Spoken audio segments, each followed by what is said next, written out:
नमस्कार दोस्तों, स्वागत है आपका मेरे चैनल में। श्राद्ध की इंदिरा एकादशी की पौराणिक कथा। धर्मराज युधिष्ठिर कहने लगे कि हे भगवान, आश्विन कृष्ण एकादशी का क्या नाम है, इसकी विधि तथा फल क्या है, तो कृपा करके कहिए। भगवान श्री कृष्ण कहने लगे कि इस एकादशी का नाम इंदिरा एकादशी है। यह एकादशी पापों को नष्ट करने वाली तथा पितरों को अधोगति से मुक्ति देने वाली होती है। हे राजन, ध्यान पूर्वक इसकी कथा सुनो। इसके सुनने मात्र से ही वाजपेय यज्ञ का फल मिलता है। प्राचीन काल में सतयुग के समय में महेशमती नाम की एक नगरी में इंद्रसेन नाम का एक प्रतापी राजा धर्म पूर्वक अपनी प्रजा का पालन करते हुए शासन करता था। वह राजा पुत्र पौत्र और धन आदि से संपन्न और विष्णु का परम भक्त था। एक दिन जब राजा सुखपूर्वक अपनी सभा में बैठा था तो आकाश मार्ग से महर्षि नारद उतरकर उसकी सभा में आए। राजा उन्हें देखते ही हाथ जोड़कर खड़े हो गए और विधि पूर्वक आसन व अर्घ्य दिया। सुख से बैठकर मुनि ने राजा से पूछा कि हे राजन, आपके सातों अंग कुशल पूर्वक तो हैं? तुम्हारी बुद्धि धर्म में और तुम्हारा मन विष्णु भक्ति में तो रहता है। देवर्षि नारद की ऐसी बातें सुनकर राजा ने कहा, हे महर्षि, आपकी कृपा से मेरे राज्य में सब कुशल है तथा मेरे यहाँ यज्ञ कर्मादि सुकृत होते रहते हैं। आप कृपा करके अपने आगमन का कारण कहिए। तब ऋषि कहने लगे कि हे राजन, आप आश्चर्य देने वाले मेरे वचनों को सुनो। मैं एक समय ब्रह्मलोक से यमलोक को गया। वहां श्रद्धा पूर्वक यमराज से पूजित होकर मैंने धर्मशील और सत्यवान धर्मराज की प्रशंसा की। उसी समय यमराज की सभा में महान ज्ञानी और धर्मात्मा तुम्हारे पिता को एकादशी का व्रत भंग होने के कारण देखा।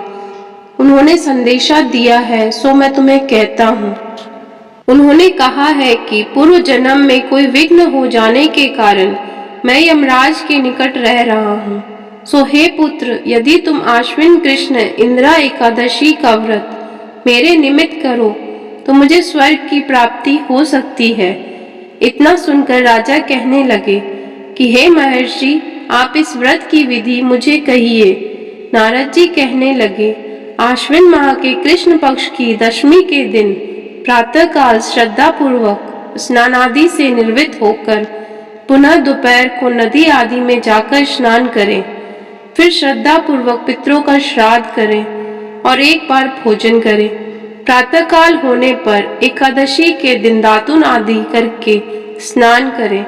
फिर व्रत के नियमों को भक्ति पूर्वक ग्रहण करते हुए प्रतिज्ञा करें कि मैं आज संपूर्ण भोगों को त्याग कर निराहार एकादशी का व्रत करूंगा। हे पुंडरीकाक्ष, मैं आपकी शरण में हूँ, आप मेरी रक्षा कीजिए। इस प्रकार नियम पूर्वक शालिग्राम की मूर्ति के आगे विधि पूर्वक श्राद्ध करके योग्य ब्राह्मणों को फलाहार का भोजन कराएं और दक्षिणा दें। पितरों के श्राद्ध से जो बच जाए उसको सूंघ कर गौ को दें तथा धूप दीप गंध पुष्प नैवेद्य आदि सब सामग्री से ऋषिकेश भगवान का पूजन करें। रात में भगवान के निकट जागरण करें। इसके पश्चात द्वादशी के दिन प्रातःकाल होने पर भगवान का पूजन करके ब्राह्मणों को भोजन कराएं।